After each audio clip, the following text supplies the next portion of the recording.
7:30 वाजता मतदान प्रक्रिया सुरू झाली, परंतु ज्यावेळेला तेथील निवडणूक अधिकाऱ्याने मला बॅलेट युनिट दाखवलं, त्या युनिटमध्ये त्या घड्याळामध्ये 7:44 आणि 24 सेकंद दाखवले होते. म्हणजे 14 मिनिट त्या ठिकाणचं ते घड्याळ पुढे होतं. प्रत्यक्षात मतदान कक्षामध्ये मी गेल्यानंतर मी माझं पहिलं मतदान नोंदवलं, त्यावेळेला लाल दिवा लागला. दुसरं मतदान नोंदवलं, त्याही वेळेला लाल दिवा लागला. तिसरं मतदान नोंदवलं, त्याही वेळेला लाल दिवा लागला. परंतु चौथं मतदानाचं बटन दाबल्यानंतर मात्र लाल दिवा लागला नाही, परंतु प्रत्यक्षात बीप असा आवाज झाला. संबंधित अधिकाऱ्यांनी मला सांगितलं की तुमचं मतदान पूर्ण झालं आहे. परंतु चौथं बटन दाबल्यानंतर त्या ठिकाणचा लाल दिवा लागला नाही.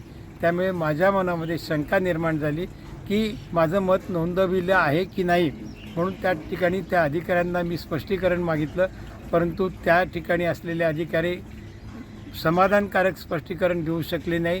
तेथील कर्मचारी देखील त्या ठिकाणी स्पष्टीकरण देऊ शकत नव्हते. त्यामुळे अशा प्रकारचं जर का मतदानामध्ये काही घोळ होत असेल तर त्याच्या बाबतीमध्ये संबंधित अधिकाऱ्यांनी दखल घेतली पाहिजे.